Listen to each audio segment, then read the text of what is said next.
What's up, Open Floor Globe? I'm your host, Michael the Pod Pina, and I'm joined on the other line by my good friend, Sports Illustrated senior writer Chris Herring. We are going to be recording today's episode on a Wednesday, but you're probably listening to it on Christmas Eve, just in time for Saturday's 5-game Christmas Day schedule.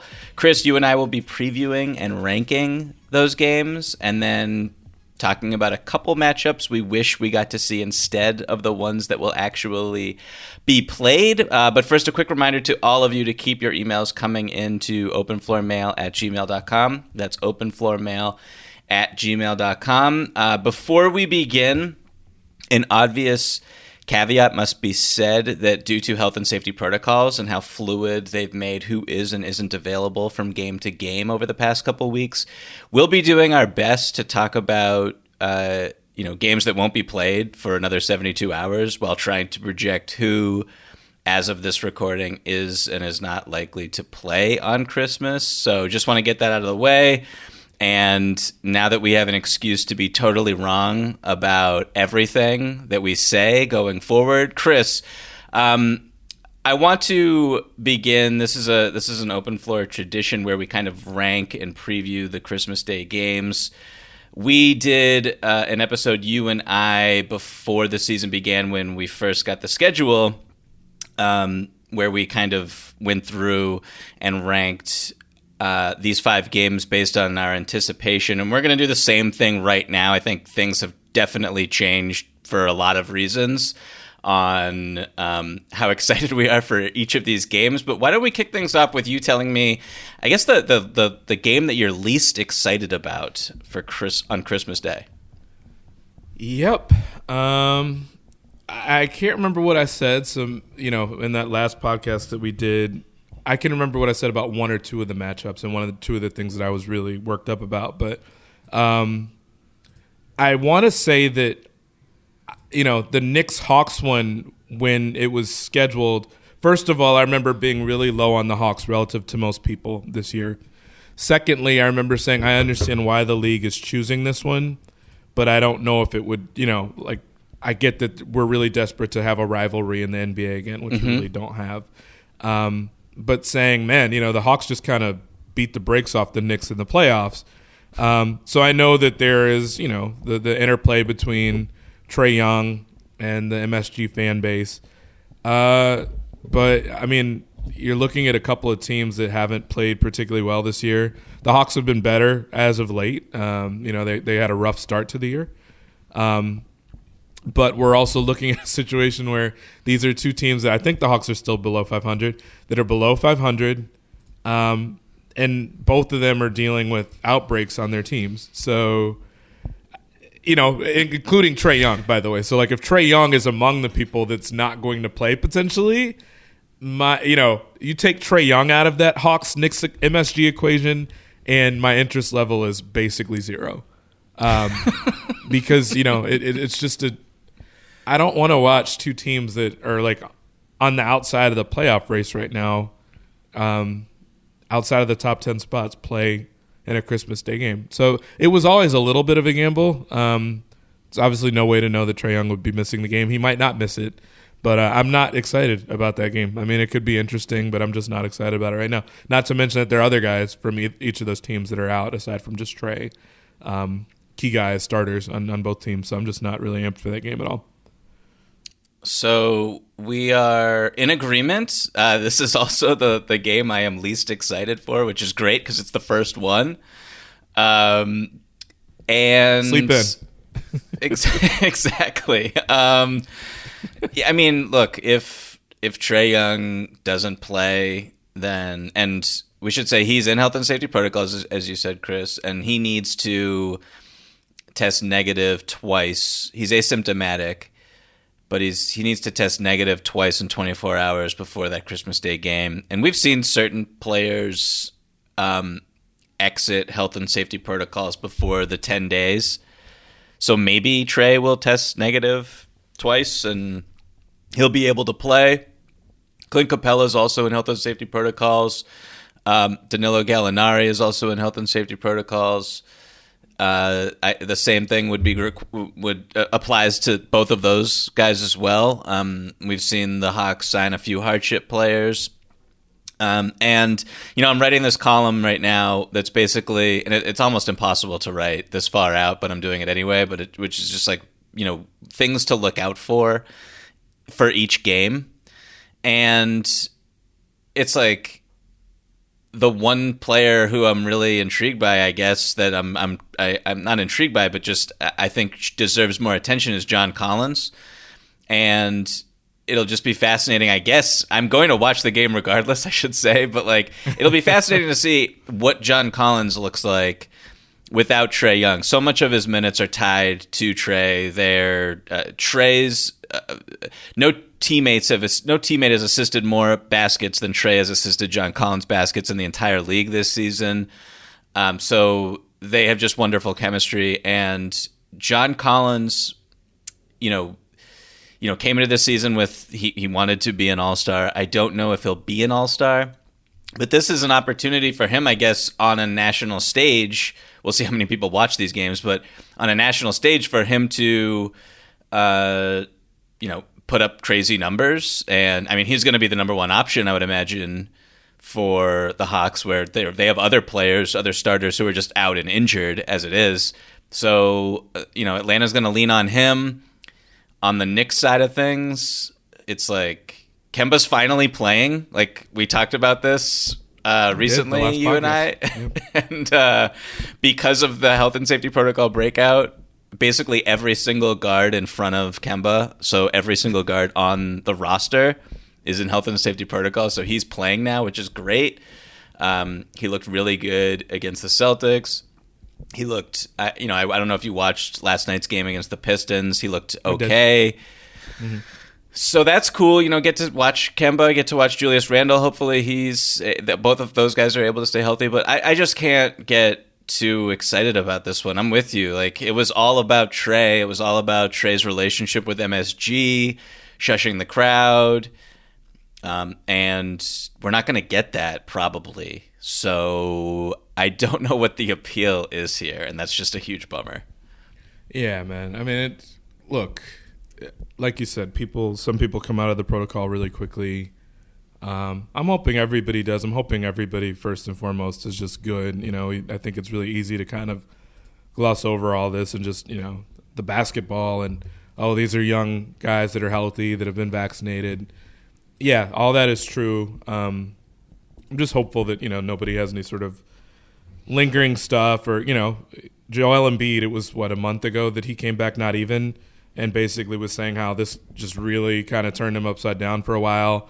And his first few games, I think he had one huge game, his first game back, but then really struggled for a week or so after that, just even to get his wind, really. Where he was saying that it really scared him to have it. So, I don't want to gloss over that. But, obviously, if they're going to have these games played, my thought was my thought as of a week ago was why don't you press pause on the league? Obviously, Adam Silver did the interview with Malika Andrews. That's not going to happen. Yes. And I mean, the thing, he kind of raised it. He's I don't know what difference it would make. And to me, it's kind of silly to say that. Maybe I'm just missing something, but if you'd press pause on the league, if your big incentive, and it's very clear this is the incentive, whether they're going to say it out loud or not, they want to have their Christmas games. The Christmas games are picked because of who's on those teams, because of what you expect of those teams. If you're going to play those games and those guys aren't playing in them, then a lot of people aren't going to watch those games. Am I admitting this on our podcast? Maybe myself included. I mean, you remember when we did this podcast after the schedule came out before? I think we used the phrase, or maybe I did because it sounds like a very me phrase, regular season ass games. That I used that phrase the last time we podcasted about this. Guess what these games become if the stars aren't playing in a season where a lot of stars are sitting out or a lot of players are having to sit out? These become regular season ass games if the stars can't play. So to me, that would have been the reason. If you just want to be naked and kind of blatant about the fact that we're trying to play these games, if we have to push pause right after, right before, what have you, maybe we pause for a week to just keep these guys separated for a little bit of time to make sure they don't contaminate each other, give each other the virus and protect certain teams. Okay, I would have understood that. And so now when you have Trey and Giannis and KD and Kyrie and Harden and seemingly everybody else, it would have made sense to me to have potentially done that just so that you could have at least protected these games if that's what you were trying to do. Maybe it would have helped the other teams too, but maybe not. So whatever. But now we kind of go into this not knowing whether these guys are going to be available, and it's like it's a game time decision for everybody because of COVID, not because of an injury.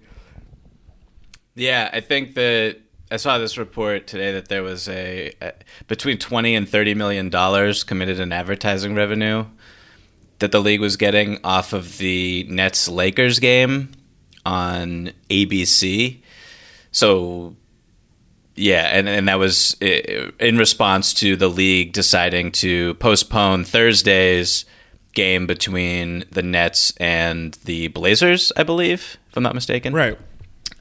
Because they just don't want anything to happen there with the Nets, who are a huge breakout there with the Nets who haven't played in forever. But if you're saying that, that's my whole point. It's like if you could have done that 4 or 5 days earlier, I saw so many people kind of nodding in agreement with what Adam Silver said to Malika, and that's my point. Is like I get that you can't put halos around certain teams and just say, we're going to make sure that they don't play so that they don't risk an outbreak.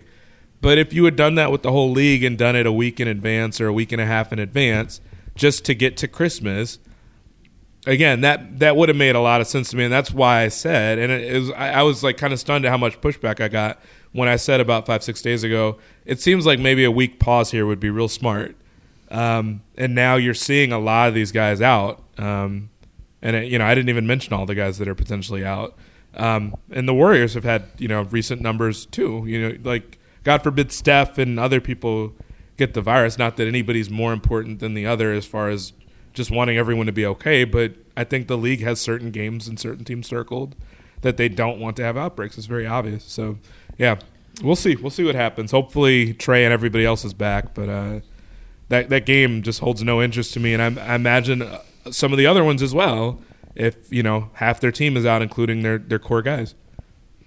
It's funny. Like I wanted to have a podcast that was almost exclusively basketball talk, and it's just really hard to do that. It's impossible. Yeah, I mean, you can't think about it. You can't do it with anything else either. Like you can't make informed betting decisions, which some people mostly care about the league because of that. I don't bet, so I'm just saying it generally. Like, but you can't do it that way. It's not a completely uniform thing where guys are out for the same amount of time. It's not clear immediately whether these are, real positives or false positives for some people. It's not even clear when people are being brought in whether they can join the team right away or how soon they can do that because they need to be tested too. So it's just, I don't know. It's just, there's no way to think about it through a strictly basketball prism right now because even if you are, we could be doing that. And like you said, you can't even write your story yet because of the fact that we're too far out. And the same is true, someone else could test positive and throw that off. So it's a little bit ridiculous, but if this is what Adam Silver and everybody else said, that we're just going to deal with this, that's fine. I just think, again, there could have been a pause had at some point, at least to protect the slate that you care the most about, which was Christmas. And I'm still kind of stunned that they didn't just do that and then postpone games on the front end of that so that you could have that and maybe a few games after for that weekend, that holiday weekend. But anyway, I digress. Yeah, I think the point really quick, and I want to, there's a couple emails that I want to actually hit that tie into all of this. But I think the general point is if you were to postpone the season now, when would it be okay to start the season again? Why you're closing down or suspending it right now is that a lot of players are testing positive because players are just going to be testing positive for the foreseeable future, right? So because that's just, I think you missed the boat now. I'm saying they should have done it days and days ago. Maybe a week ago, you take off at that point. It would have given you almost a week and a half to get maybe almost 2 weeks to get to Christmas. and then you pick up. I mean, again, it would have been very blatant what they were doing, but like you pick up on Christmas, assuming those teams don't have outbreaks as bad as what they have now. Maybe they would have anyway. I'm not sure, but like at least Brooklyn probably isn't in as bad a situation. The Lakers obviously have been in a rough spot with theirs, and I don't know. I don't know. The Bucks, I think I tweeted this, and I think some of this additional stuff happened where I know Giannis and some of the other guys in Milwaukee have it. So I think it's too late now. I should be very clear about that. I think it's obviously too late to do it now, but before, I think there was an opportunity and a window to do it, so you would have had a solid week and a half to play with before you got to Christmas. You just start it up on Christmas, and you go as long as you can, and then if you have to pause again, so be it. But, I mean, they just had a bubble, so we know that they can go some time without really worrying about whether they could make up these games. They would have been able to, but I don't know. I'm not sure. Maybe use the week and a half, too, also to try to encourage these guys to get boosters, the ones that haven't. And maybe that helps, good luck too. with that. I don't know. In all seriousness, I don't know. I think, what do they say, 65% of people have them? But, in all seriousness, like they could have tried to use that week and a half to at least try to get guys out. I don't know. It's harder to do. These are grown men. These are people that are professionals. It is interesting, though. You see me wearing my Michigan gear. I think Nick Saban's made a big push. Michigan football's made a big push they're going as a whole team to go get their booster shots at Michigan, which I get that it's, these are kids in school. They're playing for a championship potentially, but I don't know. For those guys that you could get them, who knows? Maybe I'm really pie in the sky about this. Maybe it wouldn't have changed anything, but I think there was a window. That window's been missed at this point now. I think it's just the league doing this and crossing their fingers, hoping they can get to Saturday. I love you bringing up Michigan's national championship push on the pod. That's wonderful. I'm happy for you. Beat the dogs. Let's go. Okay, so I want to read these emails, and then we're going to jump right back into our rankings of the games. The first is from these are pretty similar emails, so I'm going to read them both back to back, and then we can kind of answer them separately. They're very similar. The first comes from Kareem, who writes, "Hi, Michael. I can't help but think of the replacements with Keanu Reeves and Gene Hackman when I see all these 10-day contracts filling up NBA rosters. And despite the global catastrophe causing it, it's kind of exciting seeing folks like Lance Stevenson and Isaiah Thomas have a chance to get NBA minutes again. That said, who do you think has an actual chance of staying on a roster past this hopefully temporary hitch? One player I've always loved was Damian Dotson, and I'm happy to see him get another chance in the league. Love the pod. Happy holidays." Thank you so much, Kareem. And now I'm going to read another email that's very similar. Chris, while you marinate on that one, it's from Preston, who I'm abbreviating his email, which was very long. But essentially, it's my question to Open Floor is, who would you love to see back in the league, or even for the first time in the league, on a 10-day contract?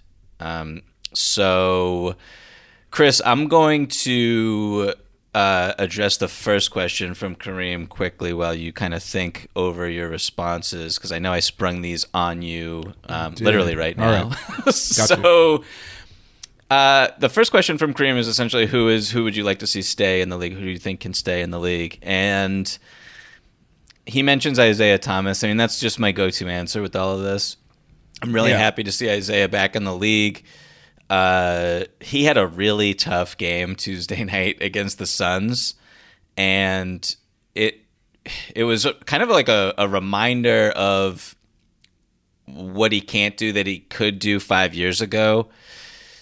Just the way he could slice into the paint, finish around the basket. He would draw two. He could drive and kick and get other guys involved. And that element of his game was just completely absent, at least in that one game against the Suns, where he's basically, if he's not making the threes that he's taking, then it's kind of tough to justify minutes for him, which is sad to say. But I still think that, I want to see him have an opportunity to get his legs under him a little bit and to find a rhythm on this Lakers team.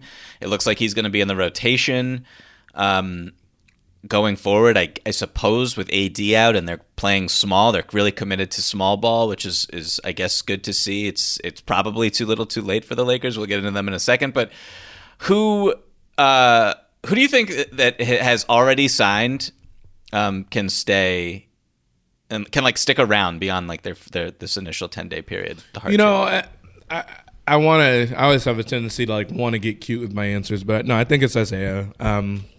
Whether it's with the Lakers or not, just seeing him end up somewhere. I've written about this before, but I just think I think about his story generally, how small he is, just kind of how many times he's been moved, the situation with the sister when he was in Boston. And in particular, the one that kind of frustrates me and that I get sad about a little bit as a fan of basketball. I always get sad for guys a little bit. Sad's maybe the wrong word, but like I feel for them a little bit when they're on the cusp of what seems like a massive payday, and then I won't say the goalpost move, but like the situation changes. An injury, same thing happened to DeMarcus Cousins at one point. And so with all that stuff, like I kind of feel like the league changed, not really Isaiah, and obviously his body changed once he got hurt, but he was playing through injury to begin with, and so it makes me feel worse even for him that the situation changed for him in Boston. So I really root for him. It may not be with the Lakers. I mean, the Lakers, I don't picture that being a perfect fit for him in an ideal scenario when they have everybody back. Maybe it is. I don't know. Who knows? I mean, they could certainly use some scoring and a guy that could shoot. But, even if it's not with the Lakers, I'd like to see him use this as an audition somewhere else where another team, like I think he can play in the league. I think he can score. And it's the same thing with Kemba. Like, no, he's not a great defender, never will be. Maybe you can only use him in spurts. Maybe you need to do that to make sure he doesn't get hurt again. But I'm all for seeing him in the league. I'm happy for him that he's in the league. Same. So now Preston's question, which was, who would you love to see back in the league or in the league for the first time? And I have a few names here. Okay. Number one, Jamal Crawford. I just want him to play forever. And seeing him, like, I don't know why the Nets didn't bring, like, I don't know, like, maybe there have been talks and he's not interested, but I'm pretty sure that's not accurate. I think he would love to play again. But he's consistently tweeting about wanting a chance, and between that and he's been very vocal on the Kemba stuff as well. So I think he doesn't strike me as the kind of person that would turn down an opportunity with a specific team. I think he just wants to play. Yeah, I agree. So Jamal's the first name that popped into my head, and then I was just like, these are just random names, and I'm curious. I'm sure you can come up with better ones than this, but I have a bad one, so go ahead. Like Michael Beasley, he's only 32 years old. I was doing a little bit of Michael Beasley research. I forgot that he signed a contract right before the bubble and then had it voided because he tested positive for COVID. So he hasn't played in the league since 2019. I forgot about that. Yeah. I forgot about that part. Yeah, you're right. It's like he's only 32, a hooper, I guess. Like, I just want to see him in the league again. If there's, I just have a hard time believing that he's not better than certain players. I know there's other things that go into this stuff, but like talent-wise, he should be in the league, I suppose. So would love to see him back. The next two, I don't know if it'll ever happen, but it would be fun.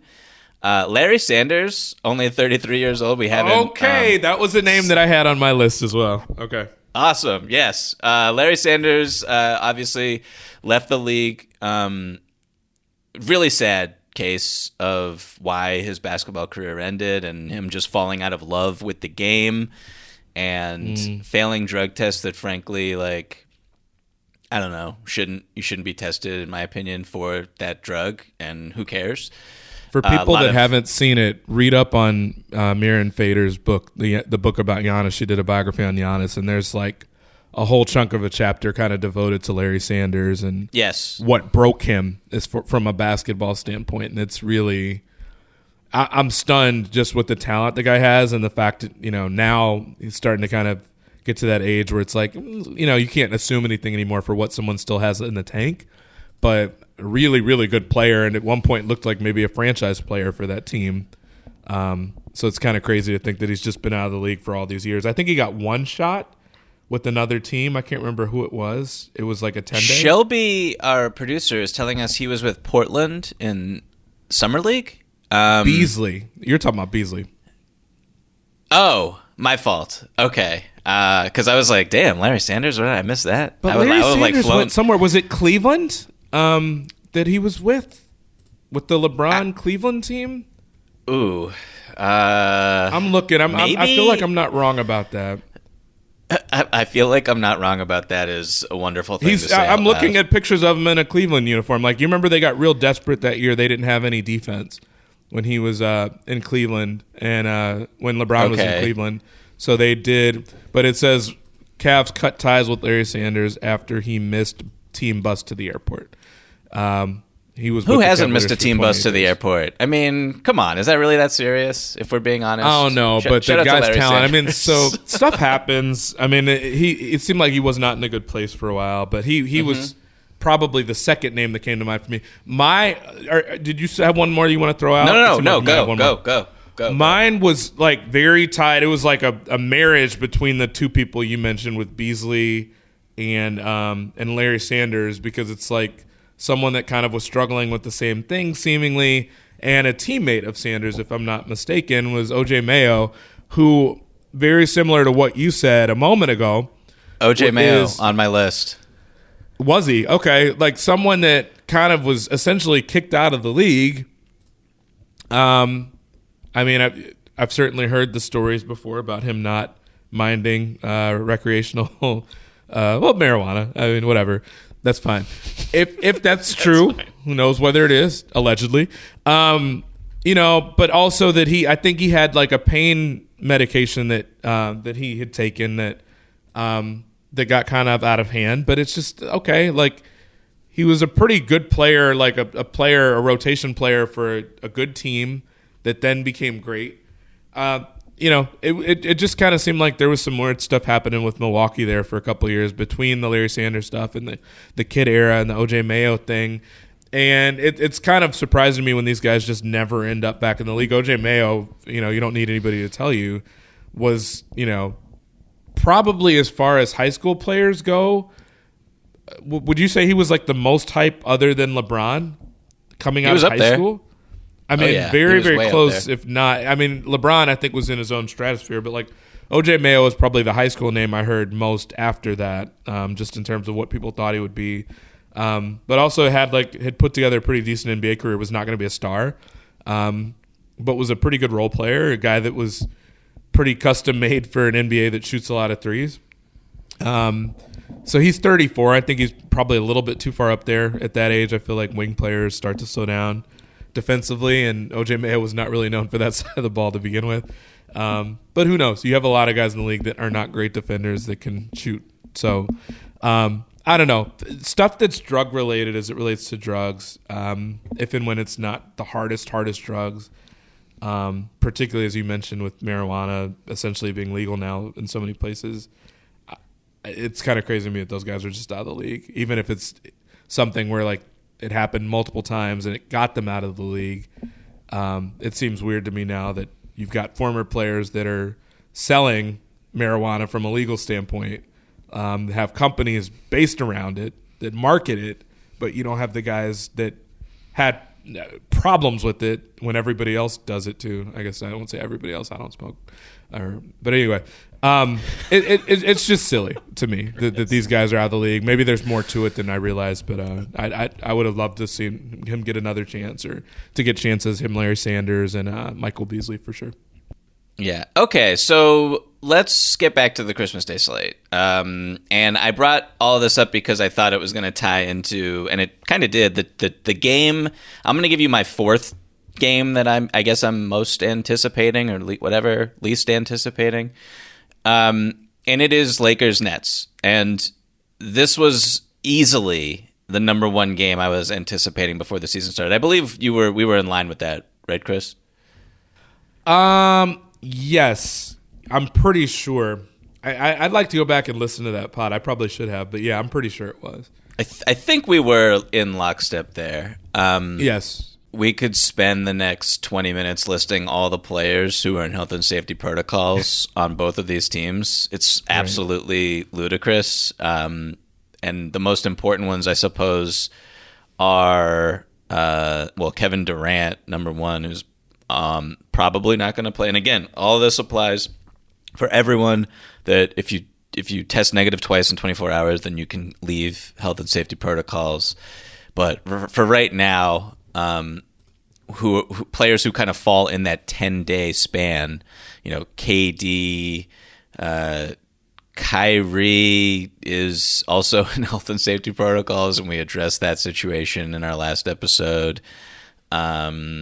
Basically everyone on the Nets, and that is why their game is getting postponed. Everyone except, James Harden is also in health and safety protocols, but he is in line to leave health and safety protocols after a 10-day period for Christmas, so he should be available, hopefully. But then the Lakers, basically everyone is out or in health and safety protocols except LeBron, who badly, it looked like he twisted his ankle on Tuesday night. Anthony Davis is going to be out because of a knee injury. This is a huge bummer. Like, I want to see Kevin Durant play LeBron James. I want to see AD on the floor. I want to see Harden. I don't know what shape Harden's going to be in. There's a deconditioning effect when you have COVID or are in health and safety protocols where you can't run around and, work out. So I just don't think this game is going to be very good. You would hope that LeBron plays. Maybe he won't even play. His minute load is just absolutely ridiculous, and I don't know. I don't know. This is a huge bummer. KD's have been bad too, by the way. But yeah, absolutely. And something that we mentioned on our last episode was, one of the motivating factors that the Nets probably had in bringing Kyrie back was KD's playing like 37 minutes a night or whatever it is, an ungodly amount for someone who you need to be as fresh as possible in the playoffs if you have any chance of winning the championship. So, yeah, what was your number 4, Chris? Or let's stick with this, and then you can give me your number 4 after, unless this game was your number 4 as well. Was it your number 4? No matchup. Okay, so we'll just on the list of the games I don't want to see. Celtics and Bucks with no Giannis, Middleton. Well, I don't have anything that rhymes with that, but yeah. I mean, I just don't. Regular season matchup, Celtics Bucks. I mean, it just is. We'll get to that. We'll get to that in a second. All right. Let's stick here. What are your? I mean, I guess just let's talk about the Lakers for a second and kind of the status of this team. I watched Tuesday night's beatdown against the Phoenix Suns and mentioned it already, but this team is pretty dedicated, I think, to playing small. LeBron at the 5, Carmelo at the 5. Trevor Ariza is back, so he's out there and gives you a little bit more flexibility in these small lineups. But their defensive strategy was like, they were doubling Chris Paul without a ball screen. They were doubling Devin Booker, just sending 2 at these guys, and then just, surrendering wide open threes to like Mikal Bridges, Jay Crowder, Cam Johnson. And lucky for the Lakers, the Suns had a really bad shooting night. It was still a blowout, which really speaks to just like the state of the Lakers. And LeBron played really well. He didn't injure his ankle until late in the ball game.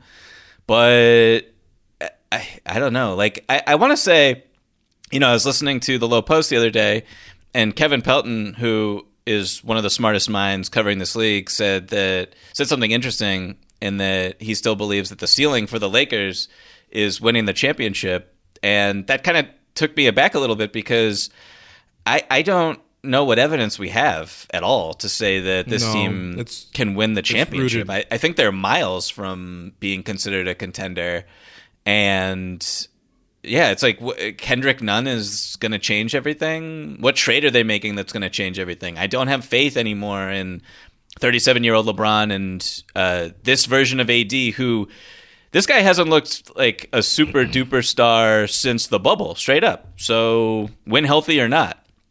So, like, I can't get there personally. But what are your thoughts right now on the Lakers and kind of the status of this team?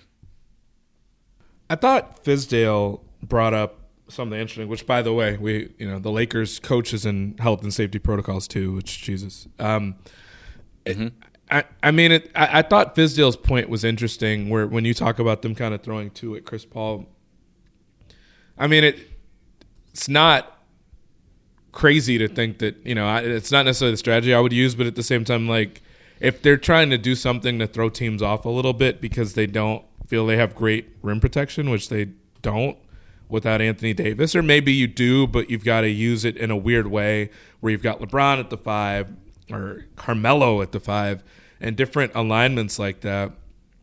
It's very hodgepodge kind of what they're doing without AD. And let's just be honest, I understand some of what the rationale was with the Russell Westbrook trade. I didn't ever agree with it, that. But if the thought was that, okay, we're starting to get kind of brittle at the top with LeBron and AD has an injury scare every other game. I'm not even saying that to be funny. It's the truth. Whether he ever has a serious injury or not, he always has the threat of one. And then there's LeBron, who at this point now is starting to have injuries pretty frequently as well, if we're being honest. So if Russ is there to kind of have as a second star when the other one goes down or one of the other two goes down, that's fine. But if you want to talk about who might be most irreplaceable, I think LeBron obviously gives them the biggest ceiling, the highest ceiling. But if you don't have AD there and a good version of AD there for defensive purposes, I don't think it matters anyway. There's just no chance with this team. I just don't see it. People can talk about how much we overrate Alex Caruso as analysts and everything. We can talk about us overrating KCP. Anybody else, Trez, fine. And losing those guys, fine. But when you lose those guys defensively and you lose a guy that is a defensive player of the year candidate as a rim protector and a guy that's just going to stop people from even wanting to shoot in that area, I just don't see how they're a contender if he doesn't look like a superstar or if he's not even healthy enough to play. So I just don't see it right now. I think the conversations for them are like more appropriate of like, do they make it through the play-in scenario? Can they get past that so then they don't have to play in the play-in? And even once that happens, like, I just don't. If you're afraid of them, it's only because of like the perception of what LeBron is and AD is, in my opinion. It's just reputation at this point and not rooted in anything you're seeing on the floor that just looks that great. It's still early with some of these new guys and some of these new lineups. Certain things start to look better for a couple games at a time, but then they have another injury, which is what you run the risk of when you build a team this old. So I'm just not I don't see reason to really be afraid of them. I don't see a championship being in the offing for them, but I've been wrong about plenty of stuff before. Maybe, and Kevin Pelton is as smart as they come in our industry, so maybe he's seeing stuff that's different, but I just don't see it right now. Yeah, I don't either. There's, even when Russ has it, the fit there, I just think about the fit throughout multiple playoff series and just how he restricts what lineups you're able to play, given how this roster is constructed. And Talen Horton-Tucker, for my money, is like one of the worst rotation players in the league relative to his contract, relative to what a lot of people think he is or can be. And I think choosing him over Caruso, if that was the decision that the Lakers felt they had to make, or, pitting those two against one another, I think they chose wrong. if maximizing the rest of LeBron James's tenure with your team is what you want to do. And yeah, a lot of wrong here. And making the play-in is going to be honestly a question, I think. And being the 9 or the 10 and having to win 2 games, I just don't see them. I don't know what the path is. How can you even feel good about that when like they can't keep their team on the floor healthy, like, which is the number one thing you need in games like those. Or the other downside to it is that they do exactly what they did last year, where you might actually have a good enough team, but because of the injuries, you're behind the 8 ball. You're fighting just to get in comfortably enough to avoid the plan.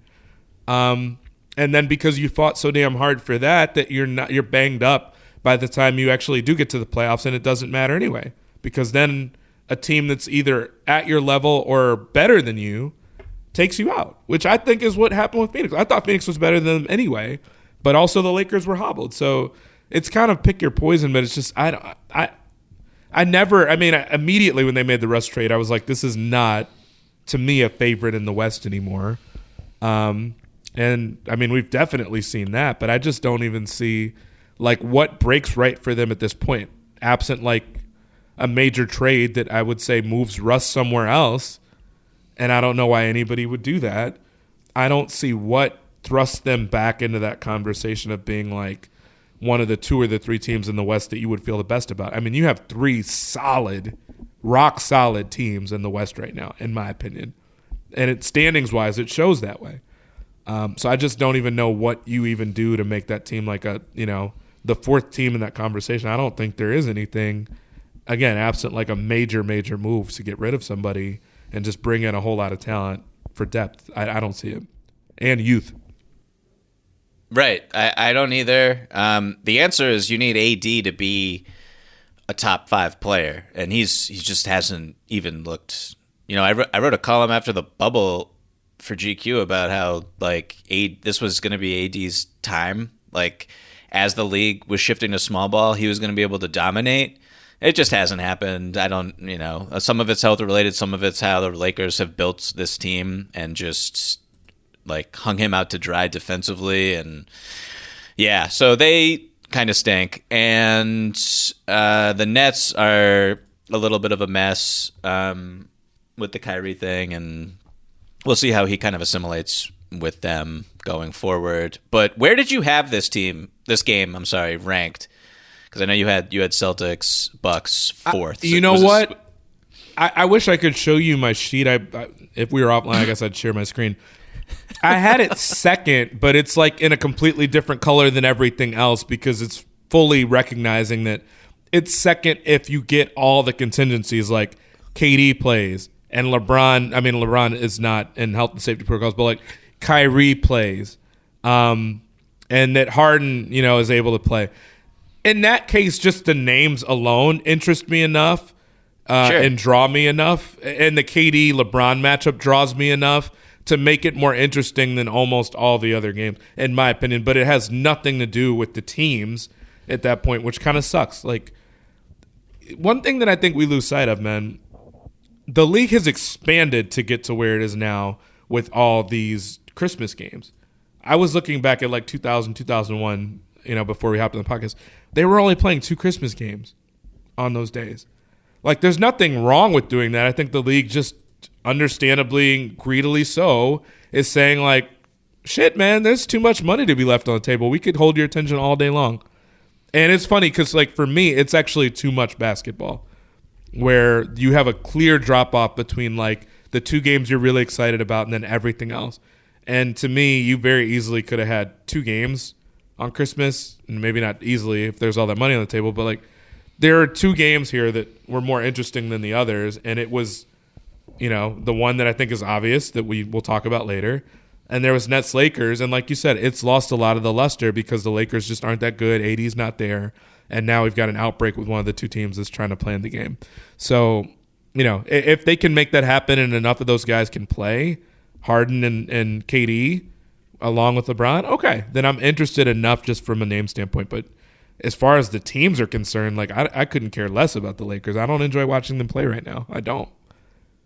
Aside from just the ups and downs that they have, but I'm not intrigued in them as like a contender at all. Okay, so Celtics Bucks was my third game. So let's talk about that real quick. Okay.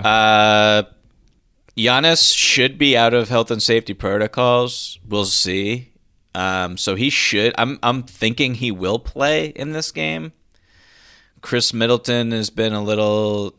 He suffered an injury against the Celtics a couple weeks ago. I don't know what his status will be.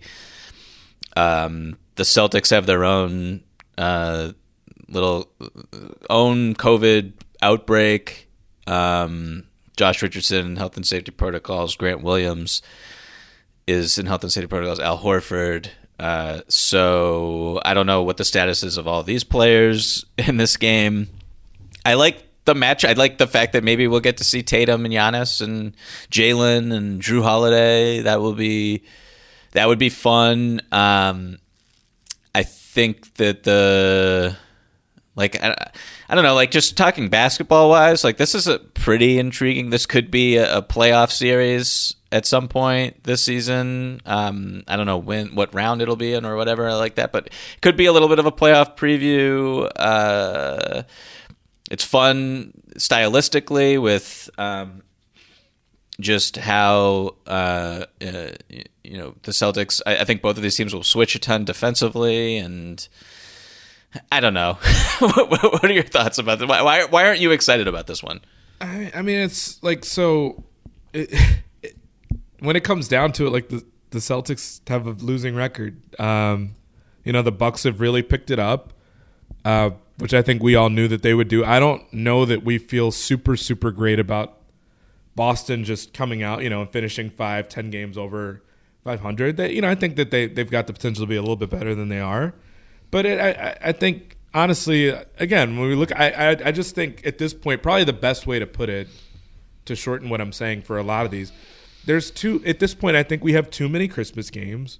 We don't necessarily have that many teams that are worthy of a big spotlight game like that. But, if you've got 3 or 4 teams that are, you want to find pairings for them so that you can at least make use of the money and play 4 games instead of having 2. So, I mean, I think the Celtics are kind of a beneficiary of that. I know that they've got a player that is a superstar level player in Tatum. I think Brown is a star level player as well. So, I mean, it has that part of it, but there wasn't anything that shouted out at me before the season started. I think this is what I said, too. Like, I wasn't completely convinced that the Celtics were going to be great. I thought that they'd be okay. And that's essentially what it is. So it's like, the matchup part of it, yeah. But, I mean, we also get good matchups where there's a pretty good player, a great player one night against a really good player another night anyway. So it's not – there's nothing that shouts Christmas at me about this game, and that's fine. But, I mean, it's hard for me to get really amped about it when we're talking about the contingencies of whether Giannis can play, whether Middleton can play. That's all. If Rob Williams was out, I believe, for a non-COVID illness against the Sixers the other night, and Joel Embiid versus Enes Kanter Freedom was a bloodbath, and so Giannis, if he does play, and the Celtics front line is just decimated again. Watching him get like 50 and 25, I guess that'll be cool for everyone who isn't me. I hope that Josh Richardson, man, went off. What game was that? A couple games. Was that that he went off for like almost 30? He played well against the Bucks, and then he immediately went into health and safety protocols. Which is just like, I think about that too. Like, I don't know if there have been a lot of examples, but when you've been waiting to see someone just kind of break out. I mean, we actually talked about Josh Richardson on either the last podcast or the one before it, in terms of like, this couldn't have been what certain teams thought they were getting for Josh Richardson when they traded for him, when they got him, or the idea that like, the Sixers got Seth Curry. And so the fact that he just had a massive breakout in just a game where he just looked like a star. And I think we know at this point he's not a star, but, is still young enough to where you have faith in the idea that he could potentially turn this around and look more like what he did a couple years ago. It sucks to see that, and then someone to go into health and safety protocols. I don't know that it would have lasted the rest of his career, performances like those, but just to kind of show some progress, and then all of a sudden you're out. It's just the way this works, I guess, but it's just frustrating. I'm sure frustrating for him. I guarantee you he's frustrated by that. Yeah, well, this is why people should get vaccinated. And moving on from that matchup, my number 2, because Celtics Bucks was my number 3 matchup. My number 2 is, I guess, the only one left that makes sense to be number 2, which is Jazz Mavericks. Not Suns Warriors? You didn't put that as your number 3? I did not put that as number 2. No, I think that that's clearly the best game. That's the two best teams in the NBA. I know, I'm an idiot. So Jazz Mavs, it looks like maybe Luka will play after the ankle issue that he's been dealing with that's kept him sidelined for a little bit. Tim Hardaway Jr. just entered health and safety protocols. The Jazz have been pretty lucky health-wise, all things considered. Donovan Mitchell, Rudy Gobert, pretty much everybody in their rotation is good to go as of now, fingers crossed. And I really am enjoying this Jazz team. I think anyone who listens to this podcast knows that. Shout out to Rohan. The Mavs, if Luka plays, that'll be really fun because I think that Utah's number 1 Achilles heel and has been for a while is perimeter defense, and who's going to guard him? It'll be Royce O'Neal, but can Royce O'Neal, it's just not a great matchup regardless, and they'll hunt other players on in Utah's rotation for sure. With Luka, if Luka plays, we don't really know KP's status right now, but this is a relatively fun one, assuming Luka plays. If Luka doesn't play, this tumbles to the bottom for me. So a lot hinges there. But what are your thoughts on these two teams? Same exact thing. I mean, I'm generally long-winded, so I'll just keep it short. I mean, Luka and KP play. Okay, I'll watch. Luka and KP don't play. KP plays, but Luka doesn't. It might be a good time for a Christmas nap if we're keeping it a buck. I mean, who knows? Maybe the Mavs can keep the game close, but I feel like when you're talking about potentially no KP, no Luka, and no Tim Hardaway, like that's a good time for a nap on that day if none of them are able to play. And I can guarantee you that ratings-wise, that'll rate as the lowest one if those guys aren't playing or two of those guys aren't playing, and it's just a Utah team against if it's a Utah team with no Luka playing for Dallas, I guarantee you that it'll be over by halftime. Ratings of the day. I mean, it'll be over by the first quarter, and it'll also be the lowest rated just because I feel like you're dealing with that's got to be the smallest fan base, not smallest fan base, but smallest market of the ones that are playing on that day with Utah. So I mean, I'm always happy to watch Utah play, but I don't really want to watch that game. If Luka's not playing, and Hardaway probably won't. So. Yeah, it is fascinating. The on-off numbers with Luka are pretty fascinating to me this season, just how much better they are when he's on the bench and how just the point differential when he's on the floor, -5 net rating. Like, that's just not what you expect to see from someone who is as talented as Luka Doncic is. And there's a lot of circumstances there that have made it really tricky, and Jalen Brunson coming off the bench is and getting to kind of wreak havoc against opposing second units is a contributing factor there, I suppose. But that's just something that I've kept an eye on for this season so far, is Luka's on-off numbers. Hopefully he plays. And hopefully that is a fun game. Okay, so real quick, I mean, we don't really need to talk too much about our number 1 here. Suns Warriors, it's just, this is likely possible Western Conference Finals preview. We've already seen these two teams play twice. Devin Booker's back now, which is great, and he looked really good against the Lakers on Tuesday. Watching Ayton versus Draymond Green when the Warriors go small is always fascinating. Ayton acquitted himself in that first matchup, I thought, really well. And Ayton, low-key, has just been tremendous all season long and deserves credit for his professionalism in light of not getting the contract extension. And then, on the other hand, you have Steph. And, watching Steph play basketball is always a joy. It's a Christmas treat. Real quick, just what are your thoughts on this one? And was it as obvious? I think I know the answer. Was it as obvious for you to put this as the number one game you're most looking forward to?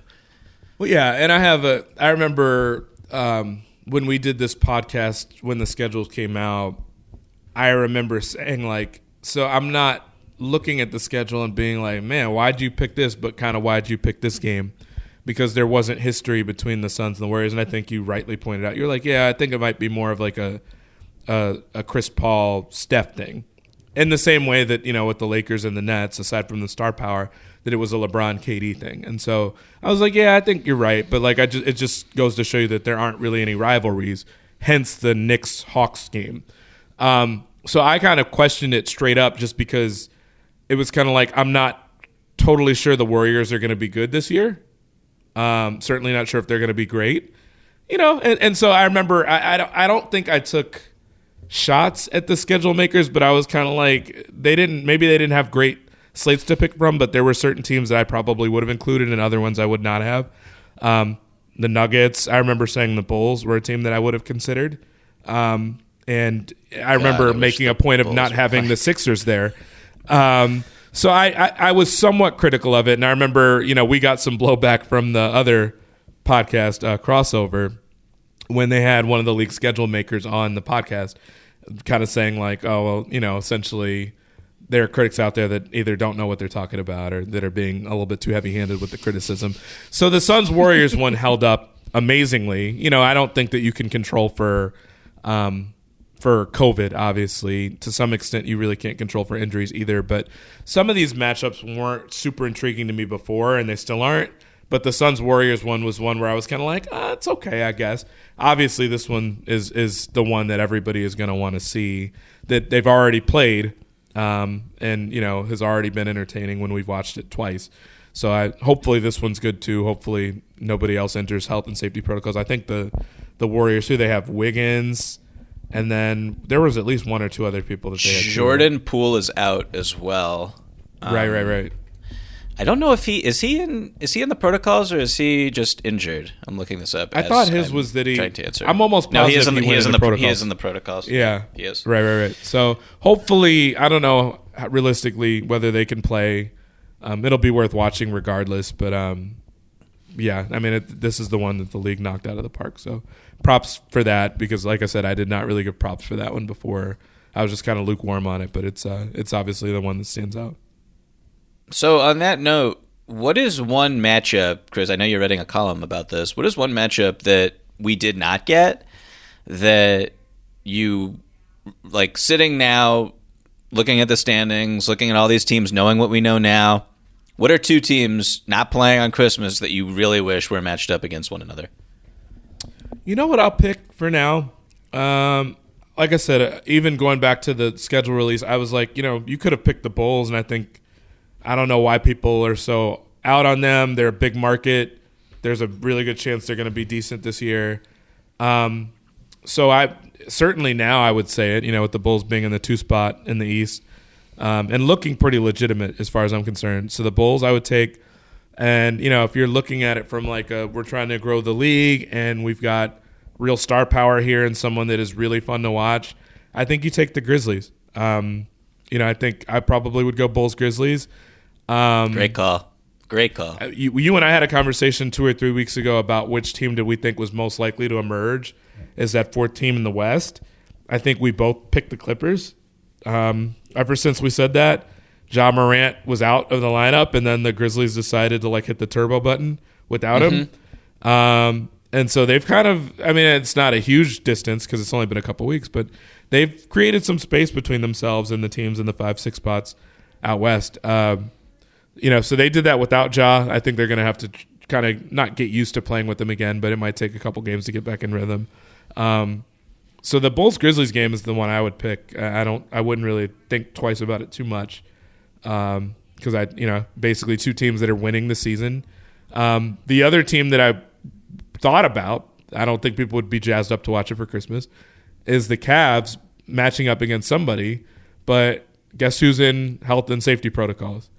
Evan Mobley. So, to me, part of the reason I would pick the Bulls is just that they've had an outbreak already, and it seems like they're just now kind of coming out of it, and maybe Levine will be back for it.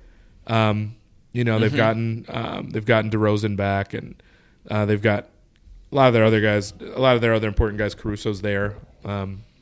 So I don't know, but I would pick that in a pretty quick second. I think I'd take Bulls Grizzlies. I think it'd be a pretty good Christmas matchup if they had it, actually.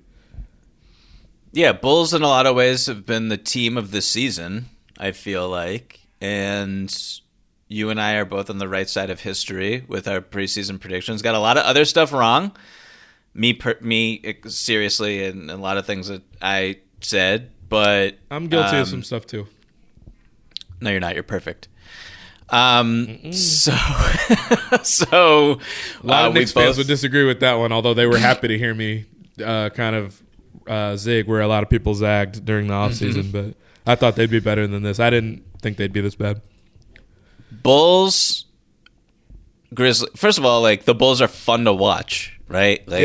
That's a factor here, and they're winning with their style, and they hustle and they play defense and they scramble, and DeMar DeRozan has been even better than I thought. I was one of the higher people on him in that signing, and he's been even better than I thought he would be. He's just been absolutely tremendous. He was an assassin at the end of that Laker game the other night where he's just hitting mid-range pull-ups in crunch time over LeBron and getting to the free throw line, and he just looks terrific. And Lonzo Ball looks awesome, and they're so much fun. And the way that they withstood not only COVID, but the Patrick Williams injury.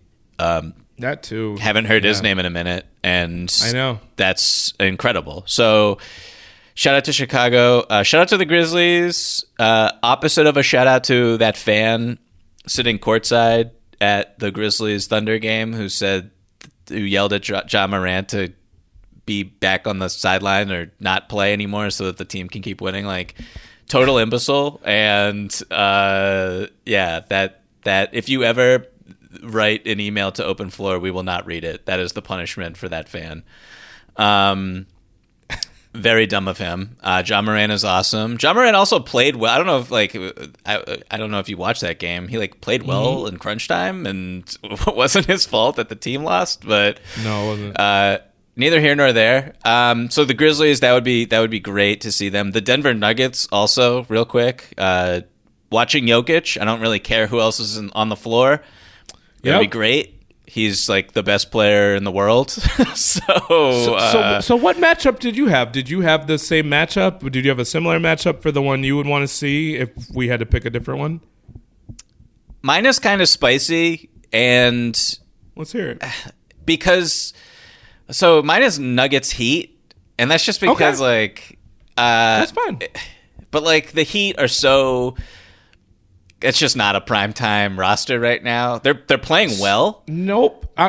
Here's why I'll accept that answer. First of all, I put Bulls Grizzlies, but underneath that I put a combo of three teams because I was I don't care which two you pick. I had the Sixers, the Nuggets, and the Heat.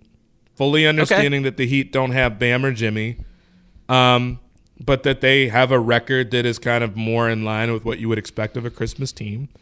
And understanding that they, like I said, you can't. The one thing I'm not going to hold against schedule makers, you can't know what injuries are going to happen. COVID, obviously, as well. But the Heat have been. First of all, they have enough decent players on that roster to where they're still interesting enough to watch. Obviously, they're more interesting with Jimmy and Bam, but Lowry makes them more interesting. If you did have Lowry on this roster, I'd say no. But I think having him, I don't know. As a basketball diehard, I'm willing to watch a game with them. And I think the Nuggets have proven as a team that, I've said I'm not really that interested in a team that's 500 on Christmas. I'll make an exception for the Nuggets because they've just been completely without anybody, and we knew that going into the year. And quite frankly, I think it was like half of our basketball staff basically picked them to make the finals with the really, really thin roster to begin with anyway. And Jokic has been doing this for the last year anyway.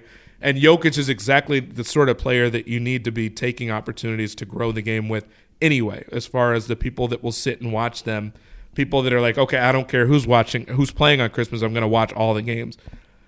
Use him as a way to kind of, get more people to pay attention. He's the reigning MVP. He's better this season than he was last year. I don't think you need a reason or an excuse to show him. But again, I mean, we know that the league is going to prioritize ratings over everything else. That's why we were kind of force-fed Zion before he'd proven anything in the NBA. But I mean, so it's crazy to me that you can do it that way, but not when you've got like a reigning MVP that we knew his team would probably be like, not the same without Jamal Murray, and was just hopeful to be good. And they've been about as good as you could realistically expect, better than anybody could have expected, given that they really don't have anybody aside from him and, Will Barton and a couple other guys. But it's just, I wouldn't think twice about, showing the Nuggets, given how good Jokic has been on his own. Even if they lose, I'm still interested in watching him play. But that's just me. Other people probably don't think that way, so I don't know. Jokic is a joy. Omer Yurtseven on the Heat. I don't know who's been watching the Heat since Bam went down. He is also a joy. So that the Jokic Yurtseven matchup would just be tremendous content for everyone. I would love for ESPN to put those up as the two players that they feature on either side of the screen. Exactly. I'm sure that would sell like hotcakes, Michael. Gabe Vincent versus Monte Morris. Just bring it on. It's wonderful stuff. Okay, I want to close today's episode. We're bringing back, I'm so sorry to all of our listeners. A lot of you emailed in with pure rage that we have not had the Rip City Royston report in a minute. So I want to close bringing Shelby, our producer, back on with this Christmas-themed question. Shelby, who would you want to see the Blazers play on Christmas Day and why? I mean, I know you pooped pretty hard on the Lakers earlier, but that's pretty much where Damian Lillard goes off in a big, big way. I mean, they have signs at games that say beat LA, so I don't know how you can get any better than that. So it's just Dame time versus the Lakers in LA. In LA, yes, that would be theatrical. I have to say. Black jerseys, gold jerseys, Dame Duncan, Dame hitting from the logo. On fire. Do the Blazers have like a rival in your eyes at all? For years, I mean the mantra was beat LA, probably since that early, when they totally choked against Shaq and Kobe during the first title year. Yes. 2001. It's either 2000 or 01, but that's probably it. Maybe the Suns now. I mean, they've been competitive when they played. I mean, dating back to like late last season, that could be one. Okay, yeah, that's the Blazers. We didn't touch on them yet in this episode at all, and only one of three teams with nobody in health and safety protocols. So if we need a replacement team, we know who they're calling for Christmas Day.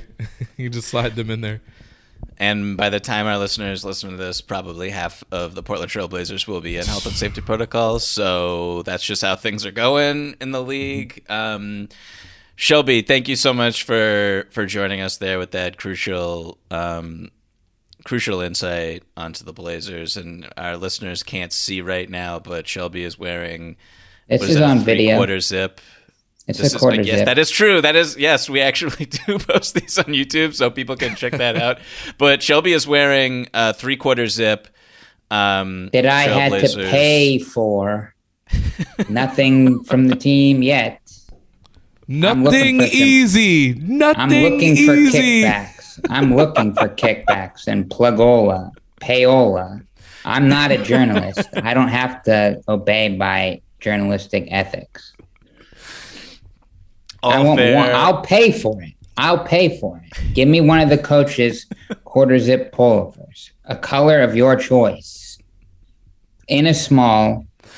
Let me buy one. Let me buy a second for somebody in need. I'll do this today. Let's make this deal happen. We really need to connect you with the right people. I know a couple people with the Blazers. Maybe we can make things happen. I know the Blazers we have to have some Portland fans out there. Maybe some can chip in for the holidays and get. They're not available in stores. That's the problem, Michael. You're not listening. Go on the NBA store. Scroll through every page. They're not available to the public. I want to get on the inside here. Okay, so that means we need people who work for the Portland Trail Blazers to hook Shelby up. Cody it is Zeller. The holiday season. Make this happen. Cody, yes. Shout out to specifically Cody Zeller. Make it happen, Cody. Okay, so that's going to do it for today's show. Thank you, Shelby. Thank you, Chris. Thank you to all of our listeners. We'll be back next week post-Christmas. So everyone have a wonderful Christmas. Have a wonderful holiday season. Everybody continue to stay safe. Everybody continue to enjoy the NBA season.